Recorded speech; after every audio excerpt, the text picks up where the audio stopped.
নমস্কার বন্ধুরা, আমি প্রিয়াঙ্কা। নতুন একটি দিনের শুরুতে নতুন একটি ব্লগে সকলকে জানাই অনেক অনেক ভালোবাসা। যে যেখান থেকেই আমার এই ভিডিওটি দেখছো, সকলের যেন আজকের দিনটি খুব ভালো যায় প্রভুর কৃপায়।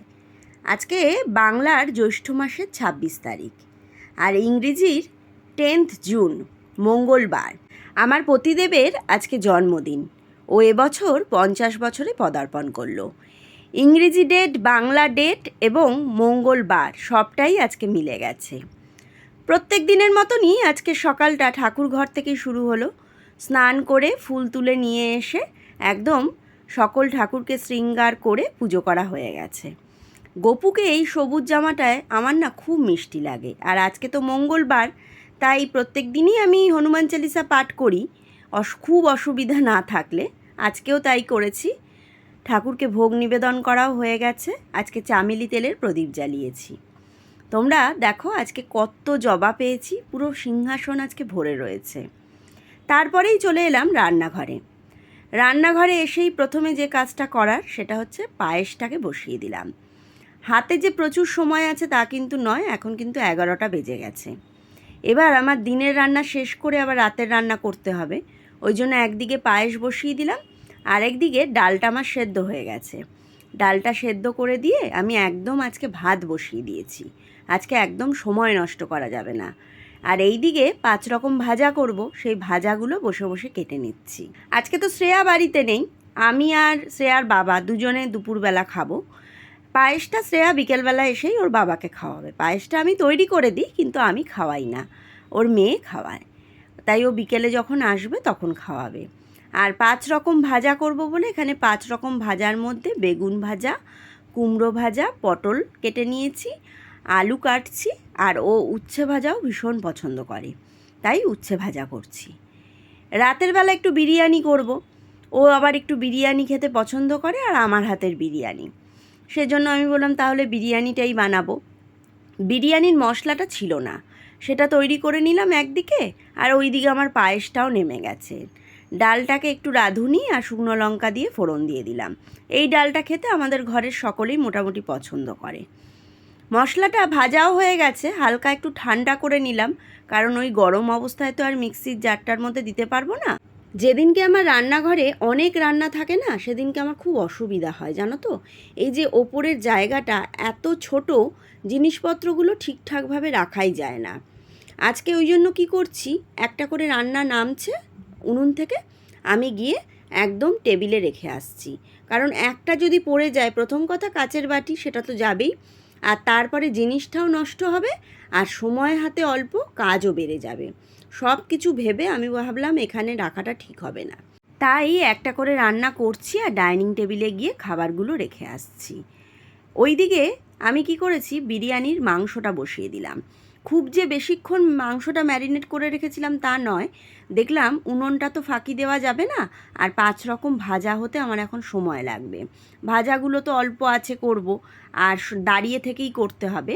আর বিরিয়ানির মাংসে আমার অত খাটনি নেই, ওটা মোটামুটি চাপা দিয়ে বসিয়ে দিলেই হবে।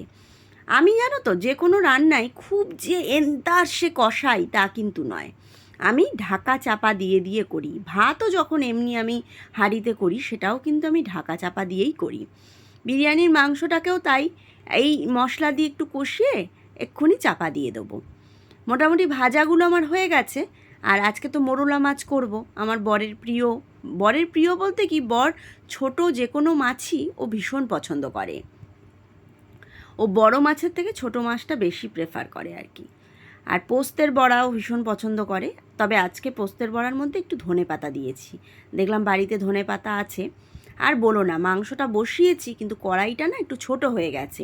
এটা কিন্তু এমনি পিস হলে ছোট হতো না, লেগ পিস তো, ওই জন্য আটছে না। তাই এটাকে বেশি আর নাড়াচাড়া করবো না, মোটামুটি হয়ে গেছে, আমি নামিয়ে দিয়েছি। আর এই দিকে আমার মাছের চচ্চড়িটাও হয়ে এসছে। এক প্রস্ত বিরিয়ানির ভাত বসিয়ে দিলাম। মাছটা নামিয়ে এবার শেষ পদ হচ্ছে, এটা হচ্ছে মোরলা মাছের টক। আম দিয়ে, সর্ষে বাটা দিয়ে, খানিকটা দিলাম তেঁতুল, কারণ শেষের আম তো একটু পেকে পেকে গেছে, মিষ্টি ভাব চলে এসছে।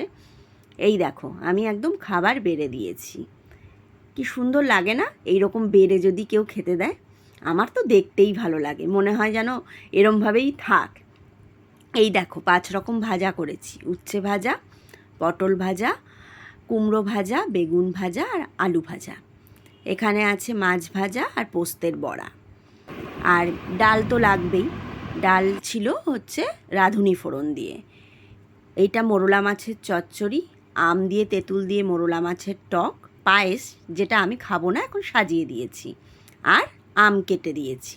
আর ওই বাটিটায় দিয়েছি গন্ধরাজ লেবু লঙ্কা, আর একটা বাটিতে নুন।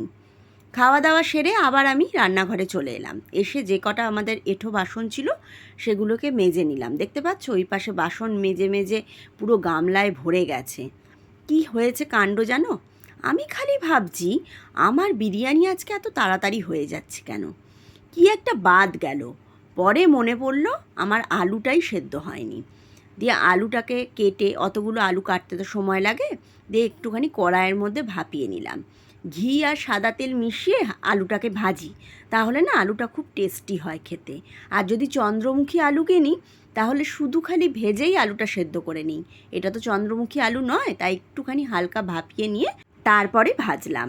আর ওইদিকে আমি মাংসটা বসিয়ে দিয়েছি বিরিয়ানির সাথে, যেটা দিয়ে খাবো। এখানে মৌহা চলে এসেছে, 6টা বেজে গেছে। মৌহার টাইম সম্পর্কে প্রচুর জ্ঞান, ও একদম ঠিক টাইমে আসে।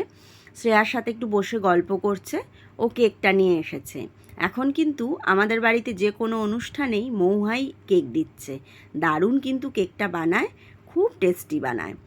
আর এই দেখো ওর সাথে কথা বলতে বলতে আমার এদিকে মাংসটাও হয়ে গেছে। মাংস করতে এমন কিছু ঝামেলাই নেই। আর বাটারটার অবস্থা দেখো না, ফ্রিজে ছিল, আমার দেখেই হাসি পাচ্ছে। এবার একটু কাসুরি মেথি বাটারের মধ্যে দিয়ে এটার মধ্যে মিক্সড করে নিলাম। এই স্মোকি ফ্লেভারটা না খুব ভালো লাগে। মোটামুটি আমার এবার রান্না শেষের পথে। এখন কিন্তু অনেকটা সন্ধে হয়ে গেছে। এবার লাস্ট ফিনিশিং যেটা চলছে সেটা হচ্ছে এই বিরিয়ানির হাঁড়িটা সাজানো। এই বড় হাঁড়িটাতেই হয়েছে, আর একটা ছোট্ট হাঁড়ি, ওটার বড় হাঁড়িটা রাখলাম না, একটা ছোট হাঁড়িতে করে দিলাম। শুধু তো রান্না করলেই হয় না, বিরিয়ানি করলে না প্রচুর বাসন পড়ে। তারপরে আজকে সারা দিন সেই সকাল থেকে রান্না হচ্ছে, আর আমার রান্নাঘরটা এত কষ্ট হয় না, প্রচুর গরম। এবার মাঝে অবশ্য আজকে দুবার আমি একটুখানি বসে ভয়েস ওভারটা দিয়েছি, তার জন্য একটু রেস্ট হয়ে গেছে। আমি শ্রেয়াকে বললাম তুই কেকটা নিয়ে বাবার একটু ভিডিও করে দে আর ফটো তুলে দে। এবার সেই ঘুরতো বার্থডে বয় তার ছানাপোনাদের নিয়ে বসে গেছে কেক কাটার জন্য। Happy birthday, dear Baba. Happy birthday to you. Half century. Half century done. এখনো full century বাকি আছে। কেক কাটার পর্ব মিটিয়ে আমাদের রাতের খাবারের পর্ব চলে এসেছে। আমি আর শ্রেয়ার বাবা একটু পরে খাবো, এখন লিপিকা আর শ্রেয়া খাবে, কারণ লিপিকা আবার বাড়ি যাবে। শ্রেয়ার বাবা ওকে পৌঁছে দিয়ে তারপরে খেতে বসবে। এই দেখো বিরিয়ানিটা দেখে তো মনে হচ্ছে ভালোই হয়েছে। আর করেছি হচ্ছে এই যে স্যালাড কেটেছি, এখানে রায়তা। বিরিয়ানি করুক বা কিনে আনুক, সে যাই করি, রায়তা ছাড়া এরা কেউ বিরিয়ানি খাবে না। আর এই চিকেনের এই প্রিপারেশনটার নাম আমি জানি না, তবে সবাই বলে আমার হাতের নাকি এই রান্নাটা খুব ভালো হয়। আর হয়েছে পায়েস, যে খাবে খাবে। আর সাথে আছে কোয়ালিটির বাটারস্কচ আইসক্রিম। শ্রেয়ার বাবা বাটারস্কচ পছন্দ করে, ওই জন্য কেকটাও বাটারস্কচ করা হয়েছে, আর আইসক্রিমটাও বাটারস্কচই আনা হয়েছে। এবার তাহলে আসি, এটাই ছিল আমার আজকে সারাদিনের ভ্লগ। টাটা।